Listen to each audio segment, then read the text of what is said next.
വിളവെടുപ്പ് സീസണിൽ ഹൈറേഞ്ചിലെ കർഷകർക്ക് പ്രതീക്ഷ നൽകി കാപ്പിക്കുരു വില ഉയരുന്നു. സമീപകാലത്ത് കാപ്പിക്കുരുവിനുണ്ടായിട്ടുള്ള ഉൽപാദനക്കുറവാണ് ഇപ്പോഴത്തെ വിലവർദ്ധനവിന് കാരണം. മെച്ചപ്പെട്ട വില ലഭിക്കുമ്പോഴും വിപണിയിലെത്തിക്കാൻ കർഷകർക്ക് വേണ്ടവിധം കാപ്പിക്കുരുവില്ലാത്ത അവസ്ഥയുണ്ട്.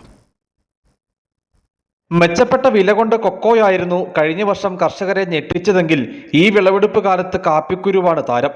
സമീപകാലത്ത് ഏറ്റവും മികച്ച വിലയാണ് നിലവിൽ കാപ്പിക്കുരുവിന് ലഭിക്കുന്നത്.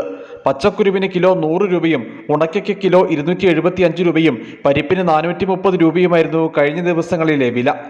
വിളവെടുപ്പ് സീസൺ ആയിരുന്നിട്ടും മെച്ചപ്പെട്ട വില ലഭിക്കുന്നത് കാപ്പി കർഷകർക്ക് പ്രതീക്ഷ നൽകുന്നു. സമീപകാലത്ത് കാപ്പിക്കുരുവിനുണ്ടായിട്ടുള്ള ഉൽപാദനക്കുറവാണ് ഇപ്പോഴത്തെ വില വർധനവിന് കാരണം.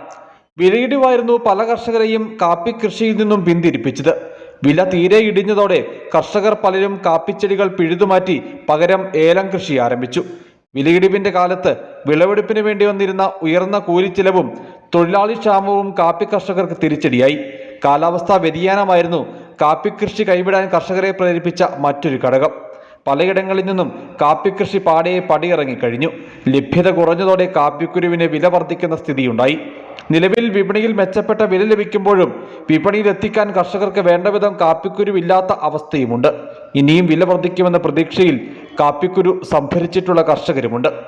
News bureau, Adimali.